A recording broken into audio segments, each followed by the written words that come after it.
English Grammar by Jamal Parvez sir, lecture number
आ जाओ grammar, अगला point लिखो।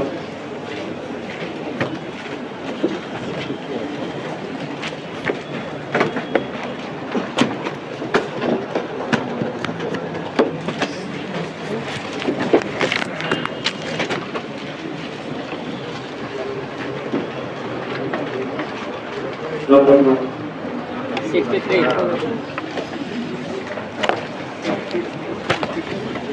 64 number जो भी थे अपना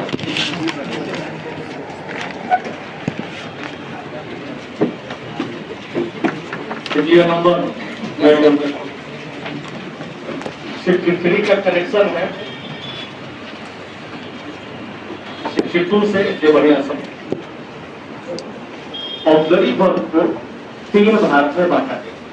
मैडम जी 3 भाग में बांटा गया। एक जो पूरा परिवार लेकर चलता है, अगर परिवार का एक सदस्य किसी काम को करने में सक्षम नहीं है तो वो अन्य सदस्य का सहायता लेगा, वो उस काम को निपटा देगा। ये हुआ एक भाग ऑक्सिलरी वर्ब। दूसरा भाग है मॉडल वर्ब। मॉडल वर्ब में सब परिवार में एक के सदस्य इकलौता संतान रहता है, लेकिन वो इतना ना सक्षम होता है कि वो हर अवस्था में सबसे भिड़ जाता है, उसको कोई दिक्कत नहीं है। दो कैटेगरी को। तीसरा कैटेगरी में आता है नीड और डेयर, जिसमें दोनों प्रकार में से कोई भी गुण नहीं और दोनों का डिमेरिट है। जो इज एम आर वाला था, जो परिवार वाला था, उसमें डिमेरिट था कि कोई भी संतान सारे प्रकार की समस्याओं को झेलने में सक्षम नहीं, उसमें डिमेरिट था।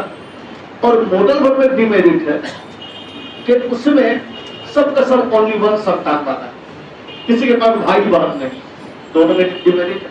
मेरिट भी इस वाले में मेरिट ये है कि एक से अधिक परिवार का सदस्य है, कोई ना कोई फेस कर लेता है समस्या। कैटफुड वाले में भी मेरिट है कि एक के संतान है लेकिन बहुत सक्षम है, पहलवान है, सबको झेल लेता है।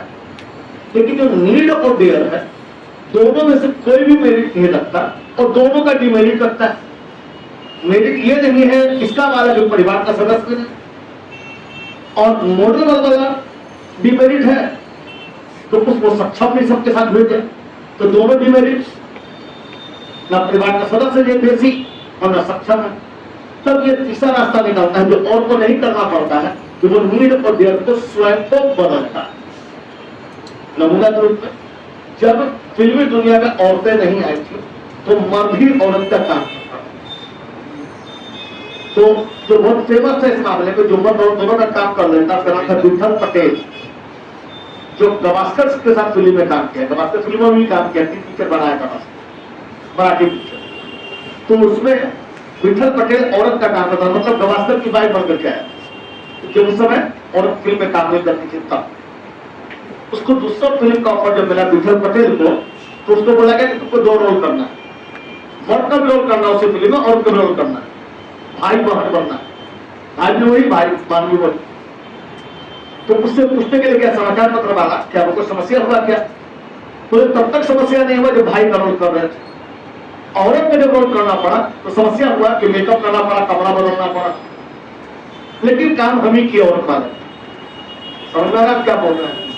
नीड और डेयर को अभी के दुनिया में, अभी जो फिल्म चल रहा है उसमें कोई दिक्कत नहीं है। किसी मर्द का जो पड़ा अच्छे कमर सप्लाई हो गया, औरत का काम पड़ा प्रियंका चोपड़ा चली गई, किसी को दिक्कत नहीं।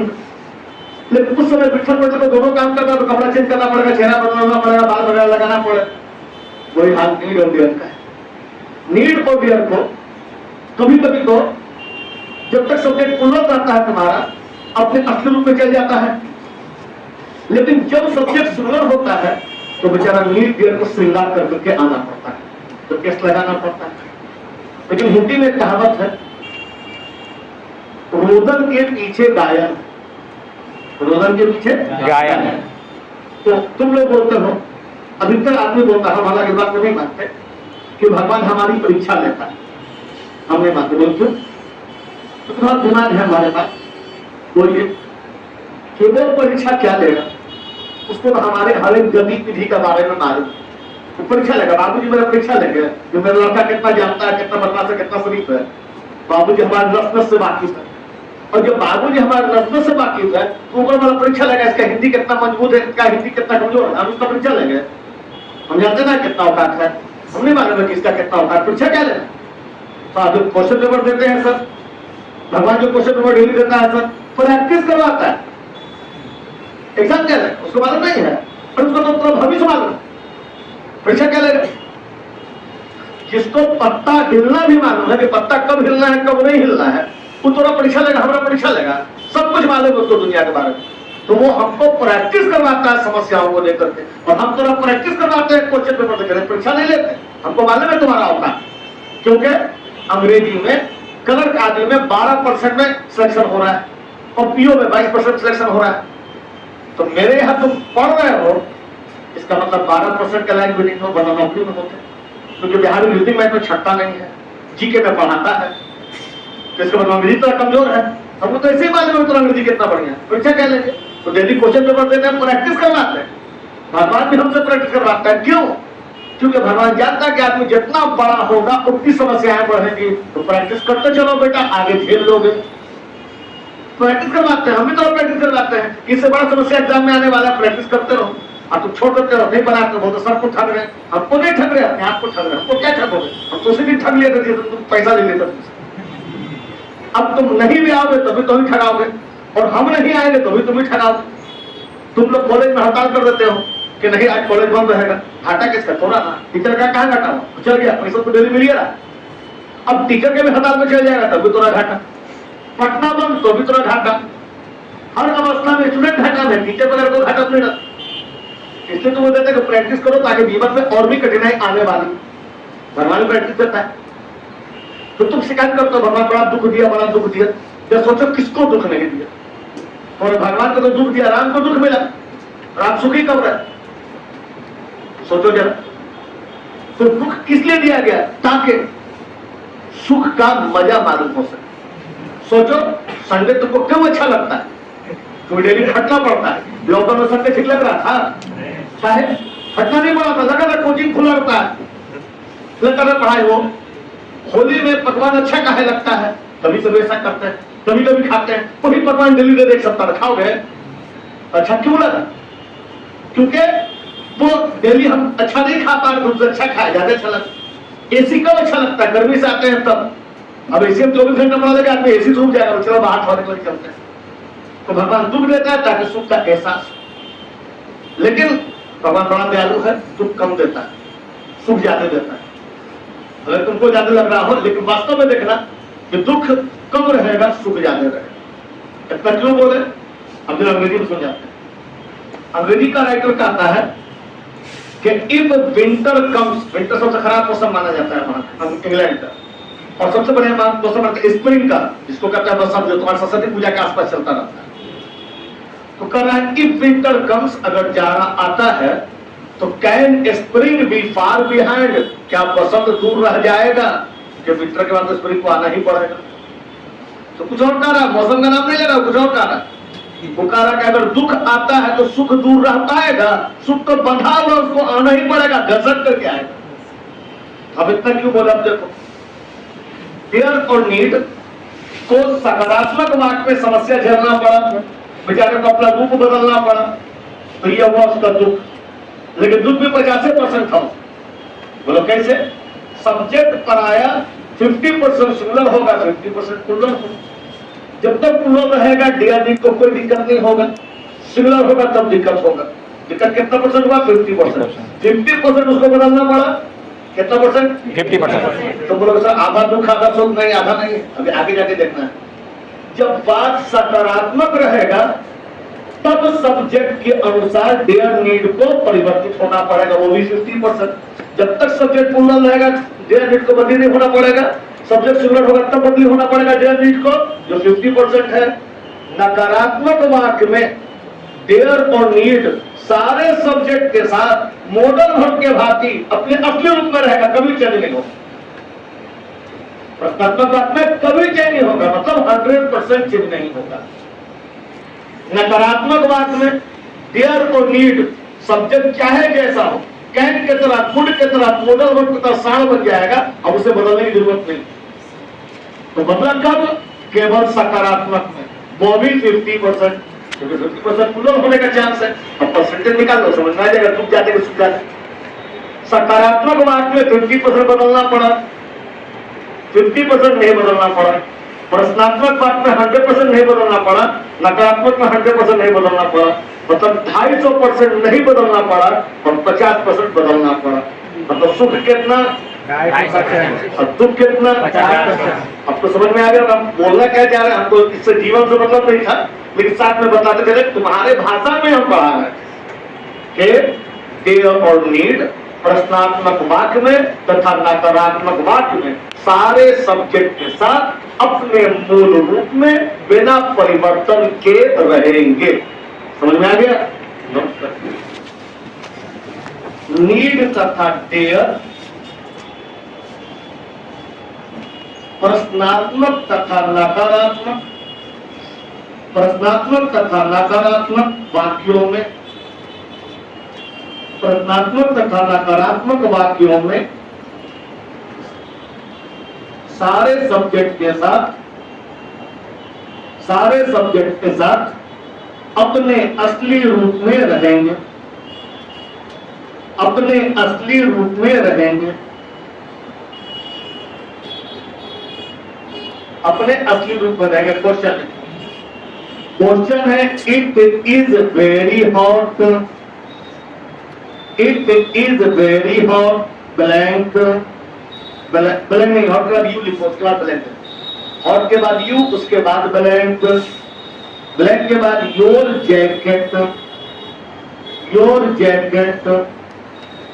विकल्प नंबर ए है need not bring, need not bring. Number B है need not has, need not has brought, need not has brought. Number C, need not brought,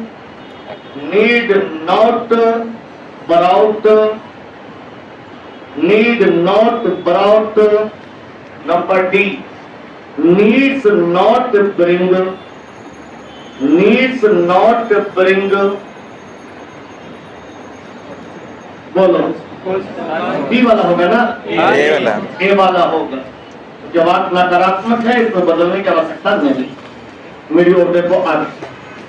याद करो हमने कहा था सिंटैक्स का पहला पॉइंट कि उचित सब्जेक्ट के अनुसार उचित अर्थात पर उचित सहायक क्रिया का प्रयोग सिंटैक्स है। इसके अंतर्गत सिंगुलर सब्जेक्ट के साथ सिंगुलर वर्ब लगेगा, प्लूरल सब्जेक्ट के साथ प्लूरल वर्ब लगेगा। सब्जेक्ट पराया या तो नाउन होगा या प्रोनाउन होगा, और जब तक सब्जेक्ट नाउन या प्रोनाउन होगा इजीली पहचान सकोगे कि सिंगुलर है कि प्लूरल है। फिर अपना उसी प्रकार से क्रिया का इंतजाम कर लेना, क्योंकि बॉय रहेगा समझ जाना कि सिंगुलर है, सिंगुलर क्रिया का व्यवस्था करना। बॉयज होगा तो प्लूरल क्रिया का व्यवस्था करना।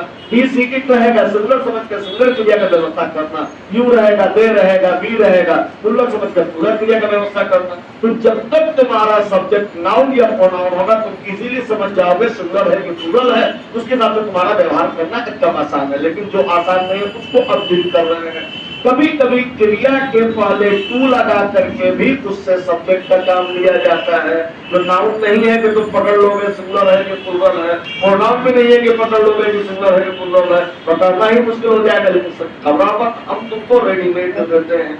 जब कभी क्रिया के पहले टू लगाकर उससे सब्जेक्ट का काम लिया जाए, सिंगुलर समझा जाए। क्या समझा जाए? क्रिया कैसा लगाओगे? सिंगुलर लगाएंगे। नमूना के रूप में सेंटेंस में आ चुका होगा या आने वाला होगा। टू राइड इज डिफिकल्ट, घोड़ा चढ़ना कठिन है। आया है कि नहीं? आ चुका है। तो टू राइड इज काहे लगा था, आज समझ में आ गया क्या? फिर से बोल रहे हैं अंतिम बात। जब क्रिया के पहले टू लगाकर उससे सब्जेक्ट का काम लिया जाए, क्योंकि सब्जेक्ट पढ़ाया नाउन या प्रोनाउन होता है। लेकिन ये भी काम कर सकता है, क्यों पढ़ाएंगे इंफिनिटिव में। लेकिन अब ये बता रहे सिंटैक्स के अंतर्गत कि जब क्रिया के पहले टू लगाकर उसे सब्जेक्ट का काम लिया जाए, सिंगुलर समझा जाए। और सिंगुलर समझोगे तो क्रिया प्लूरल कैसे दोगे? क्योंकि सिंगुलर देना पड़ेगा, इसमें इज लगाया था या बाद लगाया होगा या हैव लगाया होगा। ना आर लगेगा, ना बेयर लगेगा, ना हैव लगेगा। नोट कर, जब क्रिया के पहले जब क्रिया के पहले टू लगाकर उससे सब्जेक्ट का काम लिया जाता है, तो उसे सिंगुलर समझकर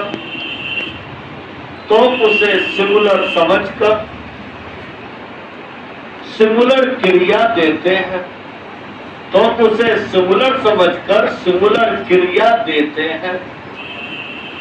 सिंगुलर क्रिया देते हैं। IBPS PO का क्वेश्चन है, to portrait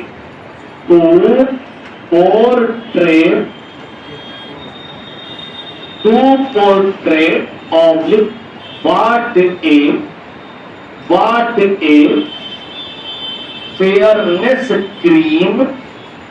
a fairness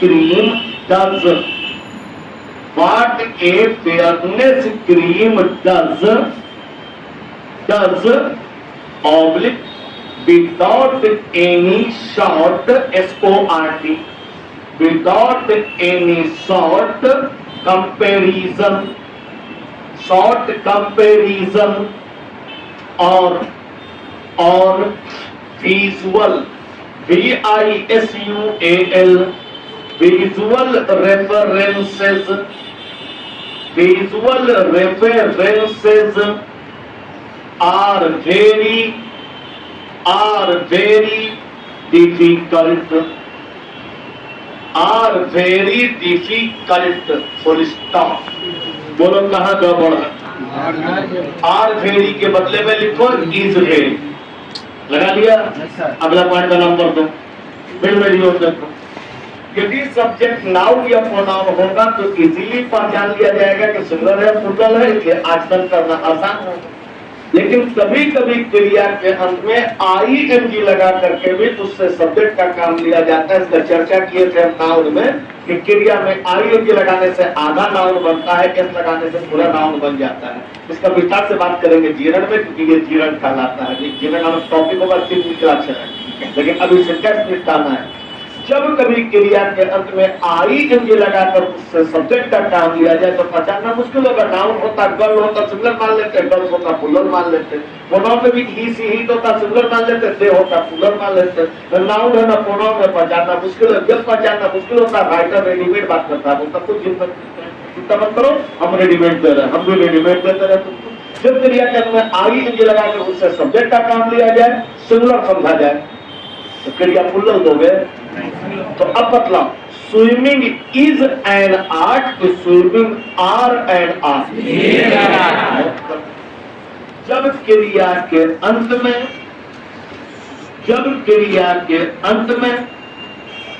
ING लगाकर उससे सब्जेक्ट का काम लिया जाता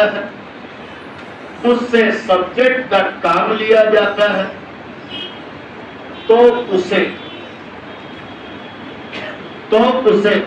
सिंगुलर समझकर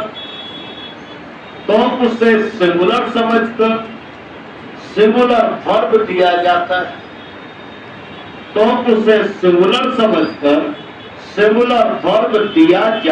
है, सिंगुलर वर्ब दिया जाता है। क्वेश्चन है, नोट करो। Making pies PIES pies and cake, making pies and cake blank miss Reddy, नाम है miss Reddy _S, miss Reddy _S speciality SPECIALITY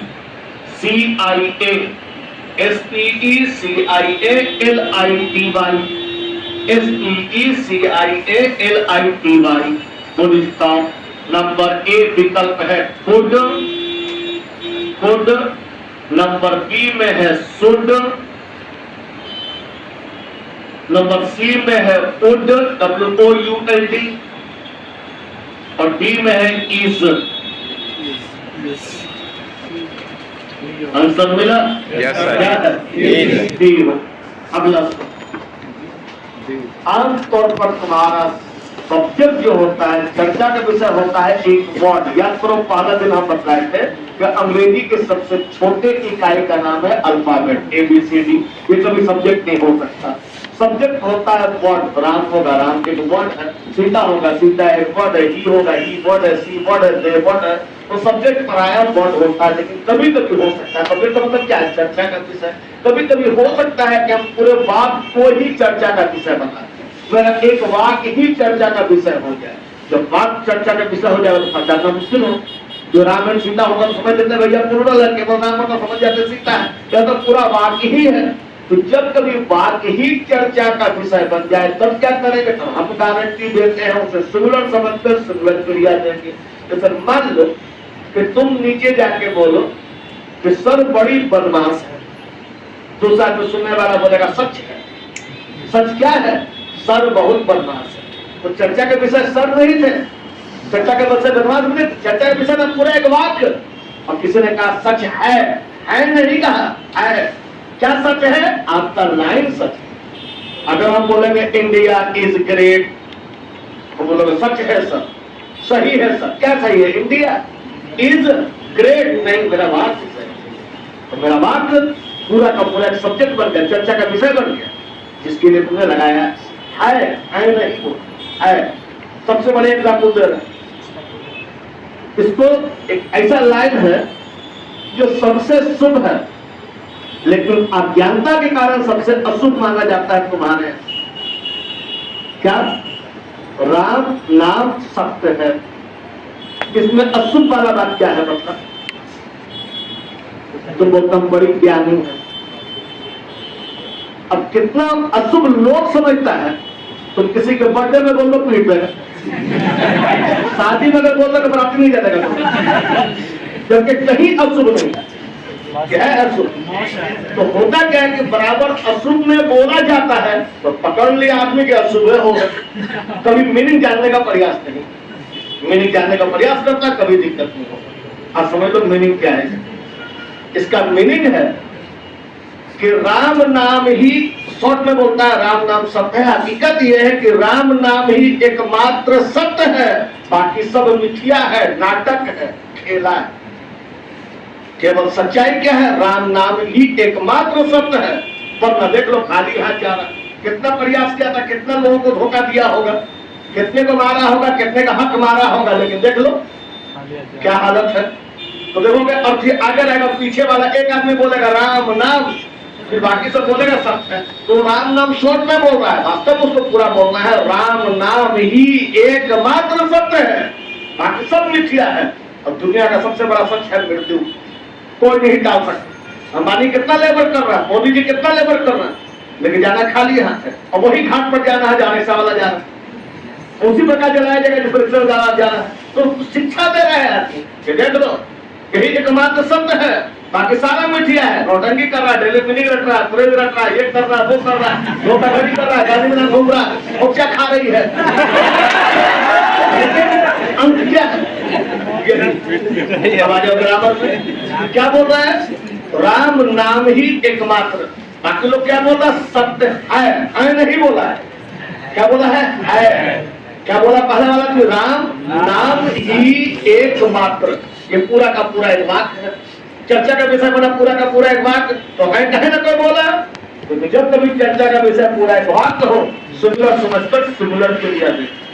समझ में आया? नोट कर। जब कभी एक संपूर्ण वाक्य ही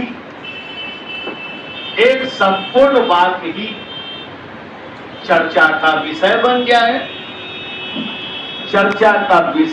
है, तो उसे सिंगुलर समझकर सिंगुलर क्रिया देंगे। तो उसे सिंगुलर समझकर सिंगुलर क्रिया देंगे। जैसे India is the best, India is the best, is accepted by all, is accepted by all. ठीक है, क्या एक्सेप्ट किया जाता है सबके द्वारा? तो चर्चा का विषय क्या हो गया? ये इज लगा, क्या लगा? सिंटैक्स समाप्त हुआ। क्वेश्चन पेपर निकालिए तो देखिए मिला है आपके पास? Yes sir. कितना पेज नंबर 49 है क्या? Yes sir. देखो बढ़िया से। Yes sir. शुरू हो जाओ। संख्या में विकल्प होगा, है विकल्प? Yes sir. टिक मारो शुरू। और जिसके पास क्वेश्चन पेपर नहीं है बगल में झाँक के बनाइए, बनाना दोनों का है। जिसके पास कोई बनाना शुरू है उसको बनाना। क्रिया लेगा पेड़ लगाइए। नॉट के द्वारा जुड़े दो शब्दों में बाद वाले को महत्ता देंगे, बाद में ही है इज लगाइए। और neither of the two sisters not their brother, not के द्वारा जुड़े दो शब्दों में बाद वाले को महत्ता दीजिए, बाद में देयर ब्रदर है इसलिए इज लगाइए। नॉट ओनली बट ऑल्सो के द्वारा जुड़े दो शब्दों में प्रथम को महत्ता देना है कि बाद वाले को? बाद वाले को, बाद में ही है इसलिए बाद लगाइए। और के द्वारा जुड़े दो शब्दों में बाद वाले को महत्ता दीजिए, आई में एम लगाइए। ईच ऑफ द फैमिली है, each member of the family, तो ईच के अनुसार आपको क्रिया लगाना है। इस क्योंकि ऑफ के द्वारा जुड़े दो शब्दों में प्रथम को महत्ता देंगे, तो वेदर विद के द्वारा जुड़े दो शब्दों में प्रथम को महत्ता देंगे, प्रथम में द मिनिस्टर है इसलिए बाद लगेगा। अंक के बाद यदि मापक आए तो मापक सिंगुलर प्लूरल दोनों हो सकता है, लेकिन क्रिया केवल सिंगुलर रहेगा, लगेगा इज। अंक के बाद यदि मापक आए और मापक के बाद उसका नाम जिसे मापा जा रहा है तो मापक सिंगुलर बना रहेगा, लेकिन जिसे नापा जा रहा है वो सिंगुलर प्लूरल दोनों हो सकता है, क्रिया उसके अनुसार होगा। तो 5000 रुपीज के बाद क्या लिखे? और इज लगा हुए गधे, क्योंकि आगे लिखा हुआ ए बिग सम टोटल का बात कर रहा है और टोटल के लिए इज लगता है। और के द्वारा जुड़े दो शब्दों में बाद वाले को महत्ता दोगे, बाद में हिज ब्रदर है इसलिए लगाओगे हैज। नॉट के द्वारा जुड़े दो शब्दों में बाद वाले को महत्ता दोगे, बाद में पैसेंजर है इसलिए बेयर लगेगा। ए नंबर ऑफ के बाद आने वाला नॉट भी प्लूरल होगा और क्रिया भी प्लूरल होगा इसलिए हैव लगेगा। नॉट ओनली बट ऑल्सो के द्वारा जुड़े दो शब्दों में बाद वाले को मानता देंगे, बाद में पेरेंट्स है हैव लगाओ। और इनिंग में एस लग जाने से भी वो सिंगुलर ही रहेगा, नाम में ही पढ़ा दिए इनिंग, और क्रिया सिंगुलर लेगा हैव लगेगा। टाइटल प्लूरल है, नाम में पढ़ाया हुआ है आर लगेगा। द पेजेस का यहाँ मतलब हो रहा है दंड, और जब पेज का मतलब होगा दंड सिंगुलर माना जाएगा, सिंगुलर क्रिया दिया जाएगा, पढ़ा के नाउन। और नाउन पे ही पढ़ा था कि मेनी के बाद यदि ए आए तो नाउन भी सिंगुलर होगा, क्रिया भी सिंगुलर होगा, जो हो जाएगा वाज किल्ड। चलिए अगला कार्यक्रम शुरू करें। अगले में भी आपको विकल्प में ठीक मारना है। 2 में 3 में 4 में, कैन 5 में 6 में 7 में, बिल 8 में, माइट 9 में, मस्ट 10 में, बेयर 11 में, नहीं 11 में उड होगा, 12, एयर 13, बिल होगा 14, कैन 15 और 2 16, have 17, had 18, used to 19, do 20, did not 21, must not 22, shall 23, might 24, may 25 में भी माइट। देखो तो अगला में क्या लिखा है? 51 में नहीं मिला है, इसके अलावा को पता तुम्हारे पास नहीं।